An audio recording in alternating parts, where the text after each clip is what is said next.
Hello students, आज का अपना टॉपिक है long form of periodic table. बेटा ਜਦੋਂ ਐਲੀਮੈਂਟਸ ਨੂੰ ਉਹਨਾਂ ਦੇ ਐਟੋਮਿਕ ਨੰਬਰਸ ਦੇ ਵੱਧਦੇ ਕ੍ਰਮ ਦੇ ਵਿੱਚ ਅਰੇਂਜ ਕਰਦੇ ਹਾਂ ਤਾਂ ਉਸ ਅਰੇਂਜਮੈਂਟ ਨੂੰ ਕਿਹਾ ਜਾਂਦਾ ਹੈ ਲੌਂਗ ਫਾਰਮ ਆਫ ਪੀਰੀਓਡਿਕ ਟੇਬਲ, ਜਾਂ ਇਹਨੂੰ ਆਪਾਂ ਮਾਡਰਨ ਪੀਰੀਓਡਿਕ ਟੇਬਲ ਵੀ ਕਹਿ ਦਿੰਦੇ ਹਾਂ। Modern periodic table modern periodic law ਤੇ ਆਧਾਰਿਤ ਹੈ। ਮਾਡਰਨ ਪੀਰੀਓਡਿਕ ਲਾਅ ਦੀ ਸਟੇਟਮੈਂਟ ਹੈ कि जिन्ने भी एलिमेंट्स हैं उन्हां दियां फिजिकल ते केमिकल प्रॉपर्टीज उन्हां दे एटॉमिक नंबर्स दा पीरियोडिक फंक्शन हुंदी है।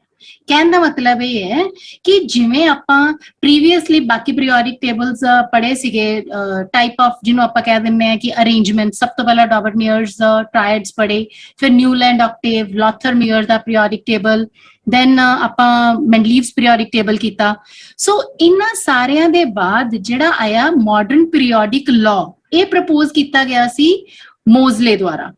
ਮੋਜ਼ਲੇ ਦੇ ਮੁਤਾਬਕ ਐਟੋਮਿਕ ਨੰਬਰ ਜਿਹੜਾ ਹੈ ਉਹ ਸਭ ਤੋਂ ਫੰਡਾਮੈਂਟਲ ਪ੍ਰੋਪਰਟੀ ਹੈ ਤੇ ਇਸੇ ਗੱਲ ਨੂੰ ਆਧਾਰ ਬਣਾ ਕੇ ਮਾਡਰਨ ਪੀਰੀਓਡਿਕ ਲਾਅ ਦਿੱਤਾ ਗਿਆ कि जिन्ने भी एलिमेंट्स हैं उन्हां दियां प्रॉपर्टीज एटॉमिक वेट ते डिपेंड नहीं करदियां बल्कि एटॉमिक नंबर ते डिपेंड करदियां। Long form of periodic table यानी मॉडर्न पीरियोडिक टेबल दे विच कुल मिला के 118 एलिमेंट है, 4 ब्लॉक है SPDF, 18 ग्रुप्स हैं ते 7 पीरियड्स हैं। जिन्ने भी वर्टिकल कॉलम्स हैं उन्हां नूं कहा जांदा है ग्रुप्स और जिन्नियां हॉरिजॉन्टल रोज हैं उन्हां नूं कहा जांदा है पीरियड्स। सो ग्रुप किन्ने 18 ते पीरियड किन्ने 7। मॉडर्न पीरियोडिक लॉ दे आधार ते आ तुहाडे सामने 118 एलिमेंट्स नूं इस पीरियोडिक टेबल दे विच एडजस्ट किया गया है ते ये जिहड़े तुहाडे सामने चौरस जे डब्बे बने हुए हैं, इन्हां चौरस डब्बियां दे विच हर एलीमेंट दा नाम, उनदा सिंबल, उनदा एटॉमिक नंबर ते उनदा एटॉमिक मास तुहाडे सामने इत्थे दिखाया गया है।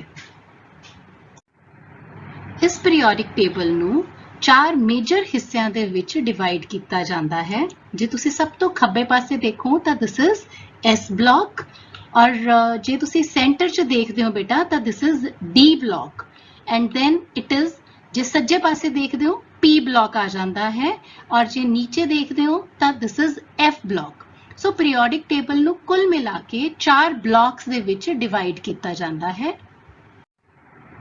पीरियोडिक टेबल नूं 18 वर्टिकल कॉलम्स दे विच डिवाइड किया गया है जिन्हां नूं आपां ग्रुप्स कहने हैं। सब तो पहला तुसीं खब्बे हथ देखोगे तो तुहाडे सामने ग्रुप 1 आ जाता है, देन ग्रुप 2, ये वर्टिकल कॉलम्स है। आ ग्रुप 13 आ गया बेटा, then group 14, हुण आ गया group 15, हुण आ गया अपने कोले group 16 oxygen family. Now it is group 17 और लास्ट दे विच अपने कोले नोबल गैसेस आंदी है group 18वां। सो 18 ग्रुप्स दे विच पीरियोडिक टेबल नूं डिवाइड किया गया है। पीरियोडिक टेबल नूं ਆਪਾਂ हॉरिजॉन्टल रोज ਜਿਹੜੀਆਂ देख रहे हैं ਉਹਨਾਂ ਵਿੱਚ डिवाइड किया जाता है। 7 हॉरिजॉन्टल रोज है, इन्हां नूं ਆਪਾਂ पीरियड्स कहने हैं।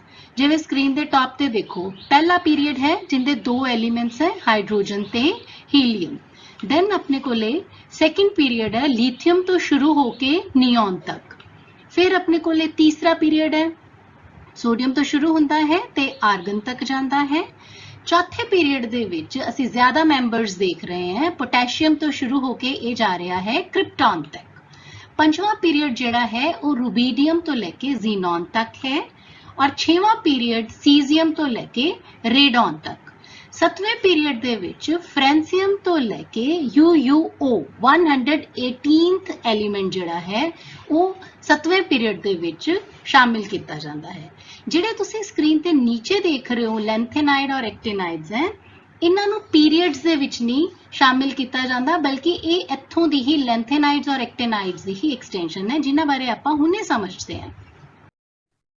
ਜਿਵੇਂ ਤੁਸੀਂ ਹੁਣ ਦੇਖਿਆ ਹੀ ਹੈ ਕਿ ਮਾਡਰਨ ਪੀਰੀਓਡਿਕ ਟੇਬਲ ਦੇ ਵਿੱਚ 4 ਬਲਾਕਸ ਹਨ।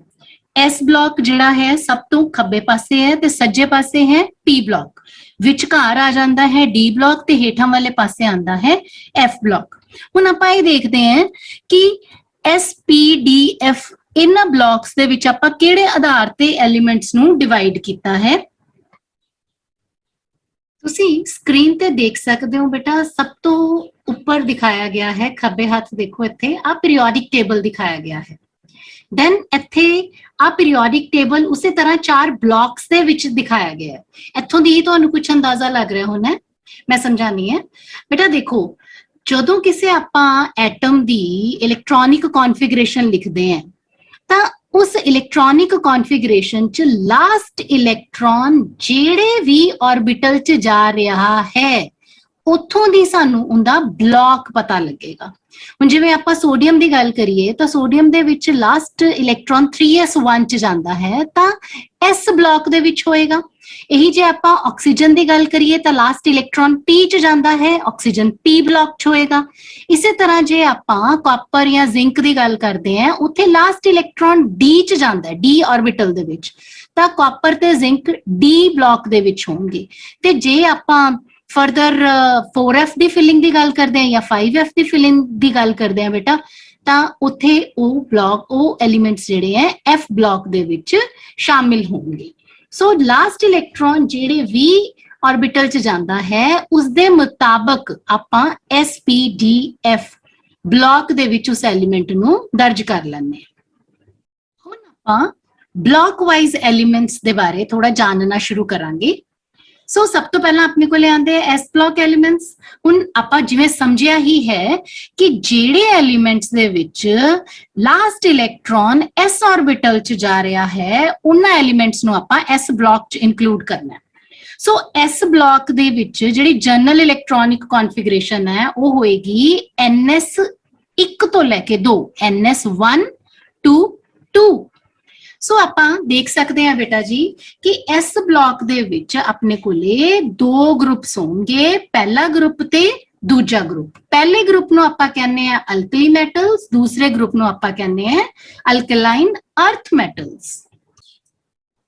ਇਸ ਬਲੌਕ ਐਲੀਮੈਂਟਸ ਦੇ ਆਪਾਂ ਕੁਝ ਜਨਰਲ ਕੈਰੈਕਟਰਿਸਟਿਕਸ ਸਟੱਡੀ ਕਰਦੇ ਹਾਂ, ਮਤਲਬ ਇਸ ਬਲੌਕ ਐਲੀਮੈਂਟ ਆਮ ਤੌਰ ਤੇ ਕਿੱਦਾਂ ਦੇ ਹੁੰਦੇ ਆ ਬੇਟਾ। ਆਮ ਤੌਰ ਤੇ ਇਹ ਬਹੁਤ ਹੀ ਸੌਫਟ ਮੈਟਲਸ ਹੁੰਦੀਆਂ ਜਿਨ੍ਹਾਂ ਦੇ ਮੈਲਟਿੰਗ ਪੁਆਇੰਟ ਤੇ ਬੋਇਲਿੰਗ ਪੁਆਇੰਟ ਬਹੁਤ ਹੀ ਲੋ ਹੁੰਦੇ ਹਨ।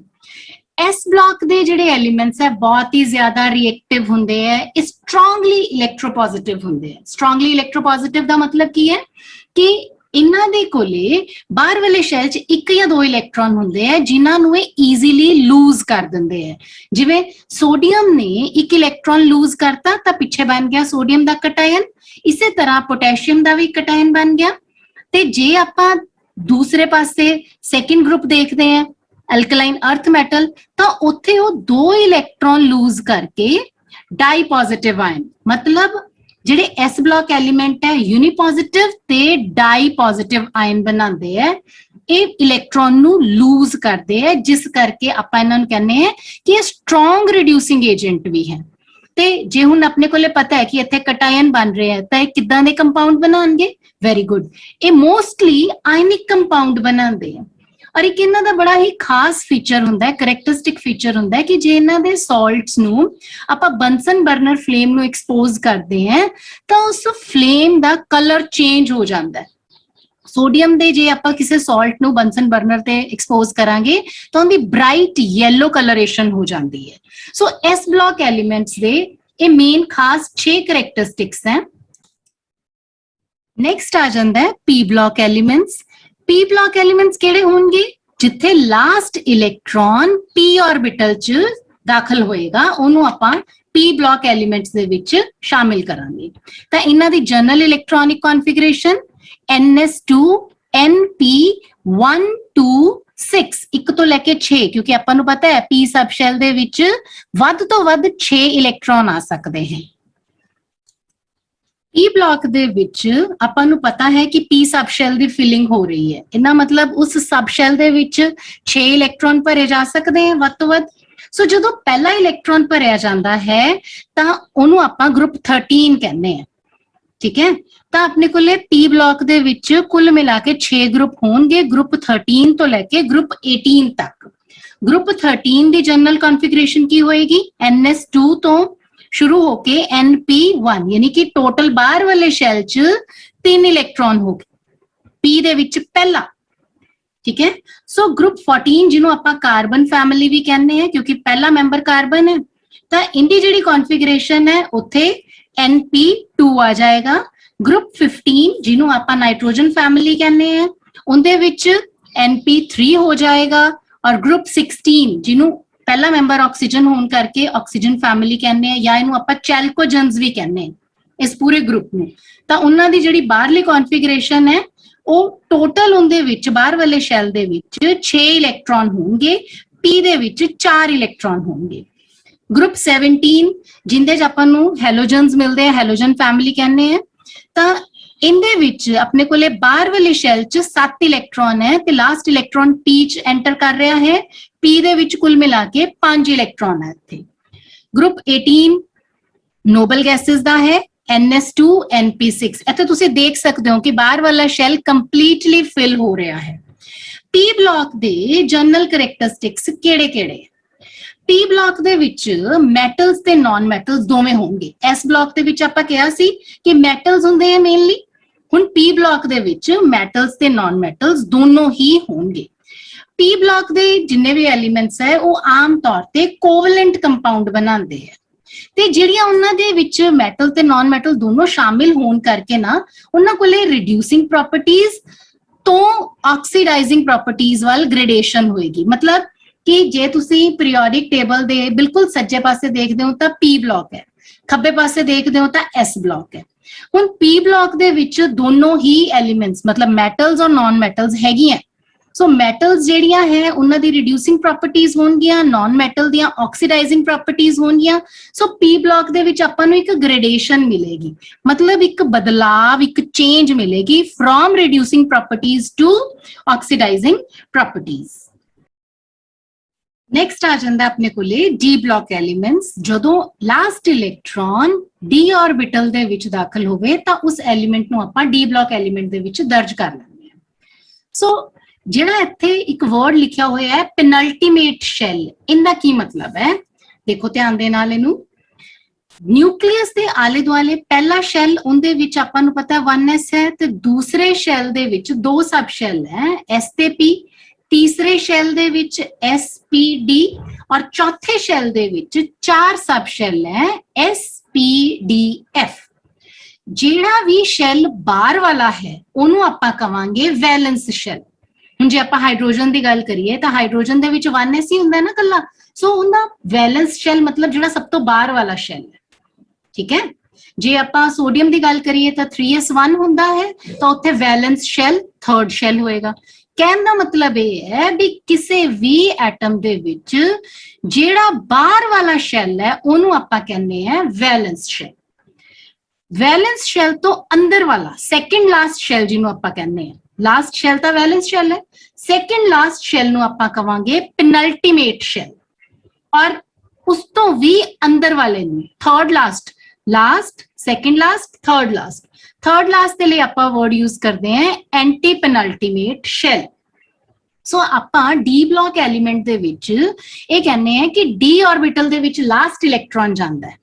ਬੇਟੇ ਜੇ ਆਪਾਂ ਨੂੰ ਇਲੈਕਟ੍ਰੋਨਿਕ ਕਨਫੀਗਰੇਸ਼ਨ ਦਾ ਸੀਕੁਐਂਸ ਅਫਬਾਊ ਰੂਲ ਦੇ ਅਨੁਸਾਰ ਯਾਦ ਹੈ ਤਾਂ ਆਪਾਂ ਨੂੰ ਇਹ ਪਤਾ ਹੈ ਕਿ 4s ਦੀ એનર્ਜੀ ਘੱਟ ਹੋਣ ਕਰਕੇ ਇਹ ਪਹਿਲਾਂ ਭਰਿਆ ਜਾਂਦਾ ਹੈ ਤੇ ਉਸਦੇ ਬਾਅਦ 3D ਭਰਦੇ ਆ।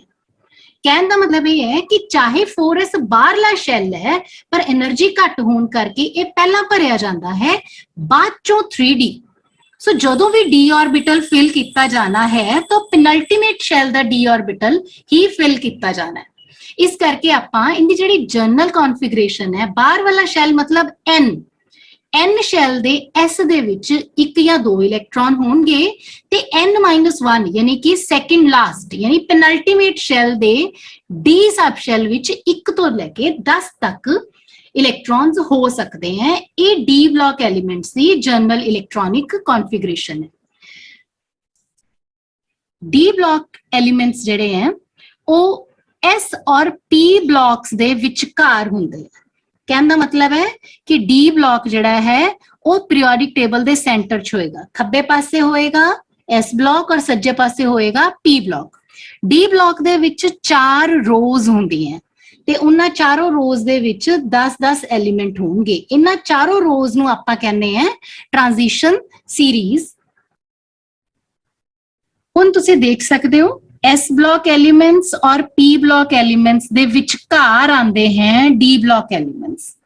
ਤੇ D ਬਲॉक एलिमेंट्स ਦੇ ਵਿੱਚ you can see 1 2 3 4 transition series है। पहली ट्रांजिशन सीरीज ਦੇ ਵਿੱਚ ਸਕੈਂਡੀਅਮ 21 ਤੋਂ ਲੈ ਕੇ ਜ਼ਿੰਕ 30 ਤੱਕ ਐਲੀਮੈਂਟਸ ਇਨਕਲੂਡਡ ਹੈ। ਤੇ ਜੇ ਤੁਸੀਂ ਦੇਖੋਗੇ ਤਾਂ ਇਹਦੇ ਚ 3D ਸਬ ਸ਼ੈਲ ਜਿਹੜਾ ਹੈ ਉਹ ਭਰਿਆ ਜਾ ਰਿਹਾ ਹੈ। ਠੀਕ ਹੈ, ਫਰਸਟ ਟ੍ਰਾਂजिशन ਸੀਰੀਜ਼ ਦੇ ਵਿੱਚ ਸਕੈਂਡੀਅਮ ਤੋਂ ਜ਼ਿੰਕ ਤੱਕ ਐਲੀਮੈਂਟਸ ਸ਼ਾਮਿਲ ਹੈ ਤੇ ਇਹਦੇ ਵਿੱਚ 3D ਸੀਰੀਜ਼ ਭਰੀ ਜਾ ਰਹੀ ਹੈ। ਦੈਨ ਸੈਕੰਡ ਟ੍ਰਾਂजिशन ਸੀਰੀਜ਼ 39 ਤੋਂ ਲੈ ਕੇ 48 ਤੱਕ ਐਟੋਮਿਕ ਨੰਬਰ ਸ਼ਾਮਿਲ ਹੈ ਤੇ ਯੈਟਰੀਅਮ ਤੋਂ ਆਪਾਂ ਕੈਡਮੀਅਮ ਤੱਕ ਕਹਿ ਦਿੰਨੇ ਆ। ਇਹਦੇ ਵਿੱਚ 4D ਭਰਿਆ ਜਾ ਰਿਹਾ ਹੈ। ਜੇ ਤੁਸੀਂ ਬਹੁਤ ਹੀ ਜ਼ਿਆਦਾ ਧਿਆਨ ਨਾਲ ਦੇਖੋਗੇ then you will come to know ਕਿ ਇਹਦੇ ਵਿੱਚ ਆਪਣੇ ਕੋਲੇ 4D ਭਰਿਆ ਜਾ ਰਿਹਾ। then ਆਂਦੀ ਹੈ ਆਪਣੇ ਕੋਲੇ ਥਰਡ ਟ੍ਰਾਂजिशन ਸੀਰੀਜ਼। ਥਰਡ ਟ੍ਰਾਂजिशन ਸੀਰੀਜ਼ ਦੇ ਵਿੱਚ ਪਹਿਲਾ ਮੈਂਬਰ ਹੈ ਲੈਂਥੇਨਮ 57 ਔਰ ਦੂਸਰਾ ਮੈਂਬਰ ਜਿਹੜਾ ਹੈ ਉਹ 72 ਹੈਫਨੀਅਮ ਹੈ। ਵਿਚਕਾਰਲੇ ਕਿੱਥੇ ਗਏ 14 ਐਲੀਮੈਂਟਸ ਜਿਹੜੇ ਹੈ ਵਿਚਕਾਰਲੇ ਉਹ ਆਉਂਦੇ ਆ ਲੈਂਥੇਨਮ ਤੋਂ ਅੱਗੇ ਲੈਂਥੇਨਾਈਡਸ ਦੇ ਵਿੱਚ। ਆ ਵਾਲੇ 58 ਸੀਰੀਅਮ ਤੋਂ ਜਿਹੜੇ ਸ਼ੁਰੂ ਹੋ ਰਹੇ ਹਨ, ਮਤਲਬ ਇੱਥੋਂ ਦੀ ਡਾਇਰੈਕਟਲੀ ਇੱਧਰ ਜਾ ਰਹੇ ਹਨ। ਸੋ 5D ਸੀਰੀਜ਼ ਜਿਹੜੀ ਹੈ ਲੈਂਥੇਨਮ ਤੋਂ ਭਰਨੀ ਸ਼ੁਰੂ ਹੁੰਦੀ ਹੈ ਤੇ ਹੈਫਨੀਅਮ ਤੇ ਜਾ ਕੇ 5D2 ਬਣਦਾ ਹੈ ਤੇ ਖਤਮ ਕਿੱਥੇ ਹੋ ਰਿਹਾ 5D10 ਮਰਕਰੀ 80 ਐਟੋਮਿਕ ਨੰਬਰ ਤੇ ਜਾ ਕੇ 5D10 ਬਣ ਰਿਹਾ। So this constitutes third transition series. Fourth transition series ਵੀ ਬਿਲਕੁਲ ਇਸੇ ਤਰੀਕੇ ਨਾਲ ਹੀ ਹੋਏਗੀ। ਉਹ ਸ਼ੁਰੂ ਹੁੰਦੀ ਹੈ ਐਕਟੀਨੀਅਮ ਤੋਂ 89 ਤੇ ਐਕਟੀਨੀਅਮ ਦੇ ਬਾਅਦ ਅਗਲਾ ਮੈਂਬਰ ਜਿਹੜਾ ਹੈ 104 ਰਦਰਫੋਰਡੀਅਮ। ਤਾਂ ਬਾਕੀ ਦੇ ਜਿਹੜੇ ਮੈਂਬਰਸ ਹੈ ਉਹ ਕਿੱਥੇ ਗਏ ਥੋਰੀਅਮ ਤੋਂ ਲੈ ਕੇ, ਮਤਲਬ ਐਕਟੀਨੀਅਮ ਦੇ ਬਾਅਦ ਆਂਦਾ ਹੈ ਥੋਰੀਅਮ। ਇਹਨਾਂ ਸਾਰੇ ਮੈਂਬਰਸ ਨੂੰ ਆਪਾਂ ਕਹਿੰਦੇ ਆ ਐਕਟੀਨੋਇਡਸ। ਇਹਨਾਂ ਨੂੰ ਆਪਾਂ F ਬਲॉक ਚ ਸਟੱਡੀ ਕਰਦੇ ਹਾਂ। ਸੋ ਆਪਣੇ ਕੋਲੇ ਜਿਹੜੀ ਫੋਰਥ ਟ੍ਰਾਂजिशन ਸੀਰੀਜ਼ ਹੈ ਐਕਟੀਨੀਅਮ ਦੇ ਬਾਅਦ ਰਦਰਫੋਰਡੀਅਮ ਤੋਂ ਲੈ ਕੇ ਉਹ 112 ਕਾਪਰਨੀਸੀਅਮ ਤੱਕ ਇਹ ਜਾਂਦੀ ਹੈ ਔਰ ਇਹਦੇ ਵਿੱਚ 6D ਦੀ ਫਿਲਿੰਗ ਹੋ ਰਹੀ ਹੈ। ਠੀਕ ਹੈ, ਸੋ ਇਹਨਾਂ ਐਲੀਮੈਂਟਸ ਨੂੰ ਆਪਾਂ D ਬਲॉक ਐਲੀਮੈਂਟਸ ਨੂੰ ਟ੍ਰਾਂजिशन ਐਲੀਮੈਂਟਸ ਵੀ ਕਹਿੰਦੇ ਆ ਔਰ ਇਹਨਾਂ ਦੀ ਜਨਰਲ ਇਲੈਕਟ੍ਰੋਨਿਕ ਕਨਫਿਗਰੇਸ਼ਨ N-1D 1 ਤੋਂ ਲੈ ਕੇ 10 ਤੱਕ ਔਰ NS 0 ਤੋਂ 2 ਤੱਕ ਹੁੰਦੀ ਹੈ। ਇਹਨੂੰ ਯਾਦ ਰੱਖਣਾ, ਵੈਰੀ ਇੰਪੋਰਟੈਂਟ ਕੁਐਸਚਨ ਹੈ ਇਹ D ਬਲॉक ਐਲੀਮੈਂਟਸ ਦੀ ਜਨਰਲ ਇਲੈਕਟ੍ਰੋਨਿਕ ਕਨਫਿਗਰੇਸ਼ਨ। D ਬਲॉक ਐਲੀਮੈਂਟਸ ਦੇ ਜਨਰਲ ਕੈਰੈਕਟਰਿਸਟਿਕਸ ਕਿਹੜੇ-ਕਿਹੜੇ ਹੈ? D ਬਲॉक ਐਲੀਮੈਂਟਸ ਦੇ ਐਲੀਮੈਂਟਸ ਜਿਹੜੇ ਹੈ ਉਹ ਮੈਟਲਸ ਹੁੰਦੇ ਹੈ ਔਰ ਇਹ ਜਿਹੀਆਂ ਮੈਟਲਸ ਹੁੰਦੇ ਹੈ ਜਿਨ੍ਹਾਂ ਦੇ ਮੈਲਟਿੰਗ ਪੁਆਇੰਟ ਕਾਫੀ ਹਾਈ ਹੁੰਦੇ ਹੈ। ਜਿਵੇਂ ਆਪਾਂ ਨੂੰ ਪਤਾ ਹੀ ਹੈ ਆਇਰਨ, ਕਾਪਰ, ਸਿਲਵਰ, 골ਡ, ਇਹ ਸਾਰੇ D ਬਲॉक ਐਲੀਮੈਂਟਸ ਦੇ ਵਿੱਚ ਹੀ ਆਉਂਦੇ ਆ। ਠੀਕ ਹੈ, ਸੋ ਆਪਾਂ ਇਹਨਾਂ ਦੇ ਕੰਪਾਊਂਡਸ ਵੀ ਕਾਫੀ ਹੱਦ ਤੱਕ ਕਲਰਡ ਹੁੰਦੇ ਆ, ਮਤਲਬ ਮੈਜੋਰਿਟੀ ਕੰਪਾਊਂਡਸ ਇਹਨਾਂ ਦੇ ਕਲਰਡ ਹੁੰਦੇ ਆ। ਜਿਵੇਂ ਆਪਾਂ ਨੂੰ ਪਤਾ ਹੈ ਕਾਪਰ ਸਲਫੇਟ ਪੰਜਾਬੀ ਚ ਇਹਨੂੰ ਕਹਿੰਦੇ ਆ ਨੀਲਾ ਥੋਥਾ, ਸੋ ਇਹ ਬਲੂ ਕਲਰ ਦਾ ਹੁੰਦਾ ਹੈ। D ਬਲॉक ਐਲੀਮੈਂਟਸ ਜਿਹੜੇ ਹੈ ਉਹ ਕੈਟਾਲਿਸਟ ਦੀ ਤਰ੍ਹਾਂ ਕੰਮ ਕਰਦੇ ਆ। ਕੈਟਾਲਿਸਟ ਮਤਲਬ ਉਹ ਚੀਜ਼ਾਂ ਜਿਹੜੀਆਂ ਕਿਸੇ ਵੀ ਕੈਮੀਕਲ ਰਿਐਕਸ਼ਨ ਦੀ ਸਪੀਡ ਨੂੰ ਫਾਸਟ ਕਰ ਦਿੰਦੀਆਂ, ਉਹਨਾਂ ਨੂੰ ਕਹਿੰਦੇ ਆ ਕੈਟਾਲਿਸਟ। D ਬਲॉक ਐਲੀਮੈਂਟਸ ਐਲੋਇਜ਼ ਬਣਾਉਂਦੇ ਆ। ਐਲੋਇਜ਼ ਮਤਲਬ ਮਿਸ਼ਰਤ ਧਾਤਾਂ, ਜਦੋਂ ਦੋ ਮੈਟਲਸ ਨੂੰ ਆਪਾਂ ਮਿਕਸ ਕਰ ਦਿੰਨੇ ਆ ਤਾਂ ਉਹਨੂੰ ਮਿਕਸਚਰ ਨੂੰ ਕਹਿੰਦੇ ਆ ਐਲੋਏ। D ਬਲॉक ਐਲੀਮੈਂਟਸ ਜਿਹੜੇ ਆ ਮੈਗਨੈਟਿਕ ਫੀਲਡ ਚ ਜਦੋਂ ਆਪਾਂ ਰੱਖਦੇ ਆ ਨਾ ਤੇ ਮੈਗਨੈਟਿਕ ਫੀਲਡ ਵੱਲ ਥੋੜੀ ਅਟਰੈਕਸ਼ਨ ਸ਼ੋ ਕਰਦੇ ਆ। ਇਸ ਬਿਹੇਵੀਅਰ ਨੂੰ ਕਹਿੰਦੇ ਆ ਆਪਾਂ ਪੈਰਾਮੈਗਨੈਟਿਕ ਬਿਹੇਵੀਅਰ। ਔਰ D ਬਲॉक ਐਲੀਮੈਂਟਸ ਦੀ ਇੱਕ ਖਾਸੀਅਤ ਹੁੰਦੀ ਹੈ ਕਿ ਇਹ ਕੋਆਰਡੀਨੇਟ ਬੌਂਡ ਬਣਾਉਂਦੇ ਆ।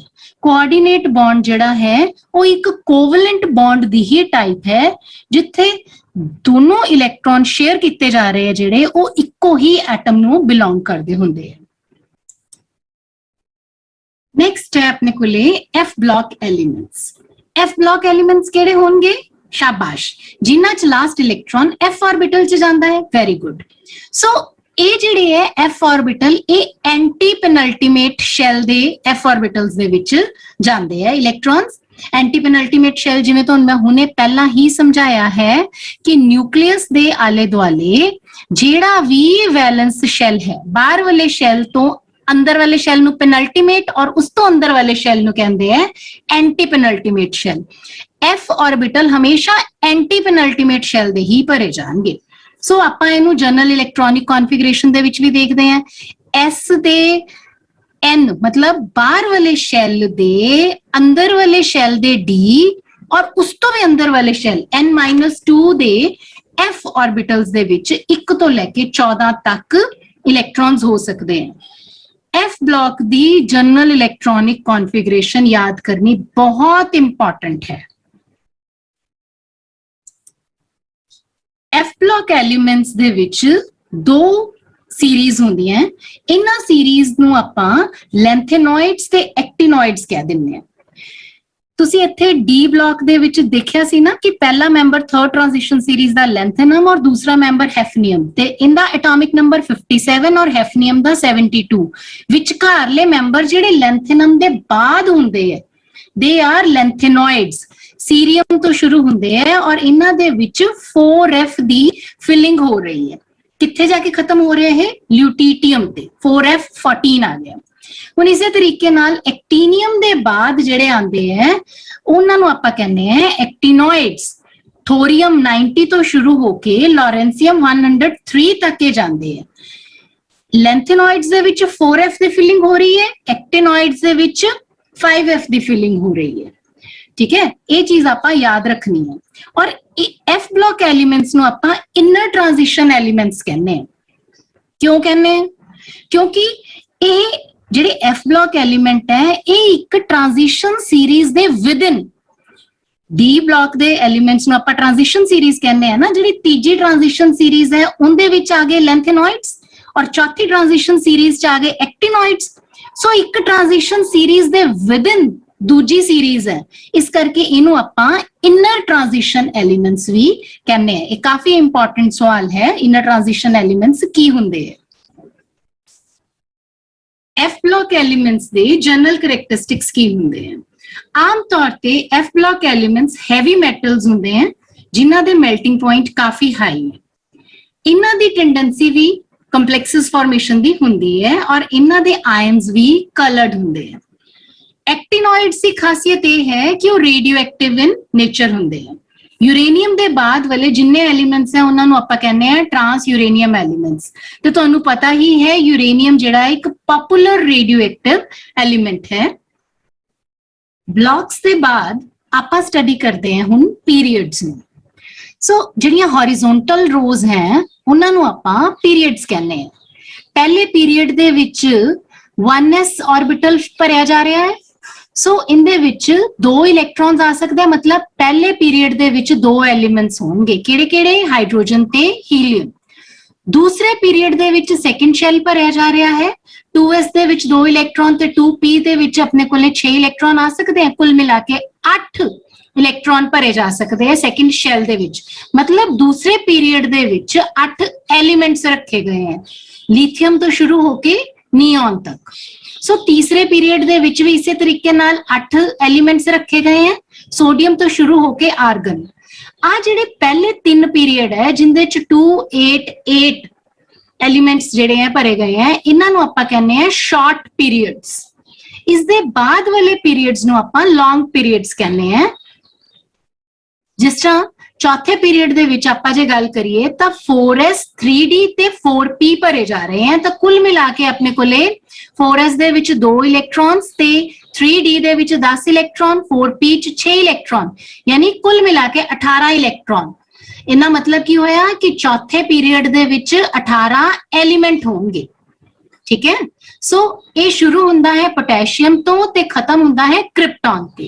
इसे तरीके नाल जिहड़ा पंजवां पीरियड है उनदे विच भी 18 एलिमेंट है, रुबीडियम तो शुरू होके जीनॉन तक।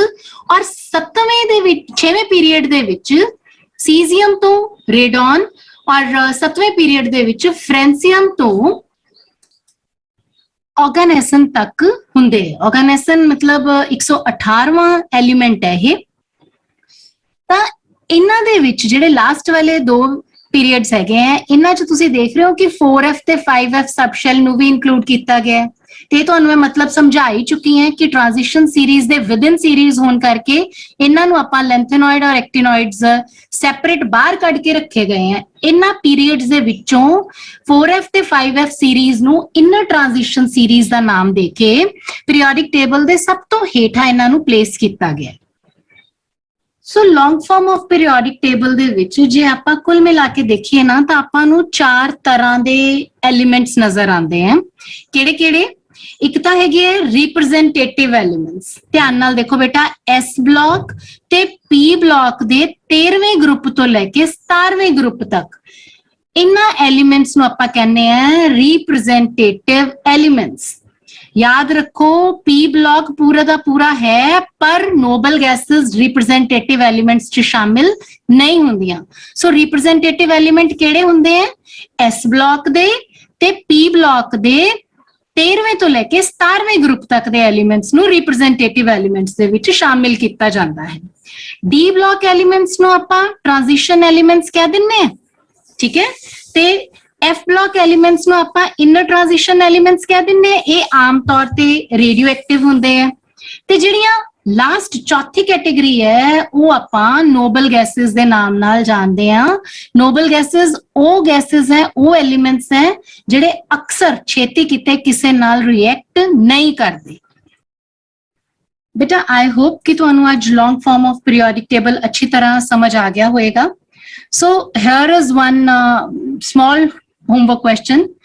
ਜਿਹੜੇ ਬੱਚੇ ਬੇਟਾ ਇਸ ਕੁਐਸਚਨ ਨੂੰ ਪ੍ਰੋਪਰਲੀ ਆਨਸਰ ਕਰਨਗੇ, ਪਹਿਲੇ 2 ਸਟੂਡੈਂਟਸ ਦੇ ਨਾਮ ਮੈਂ ਨੈਕਸਟ ਲੈਕਚਰ ਦੇ ਵਿੱਚ ਬੋਲੂੰਗੀ ਵੀ, ਪਰ ਇਸ ਕੁਐਸਚਨ ਦਾ ਆਨਸਰ ਤੁਸੀਂ ਸਾਰਿਆਂ ਨੇ ਕਮੈਂਟ ਸੈਕਸ਼ਨ 'ਚ ਲਿਖਣਾ ਹੈ।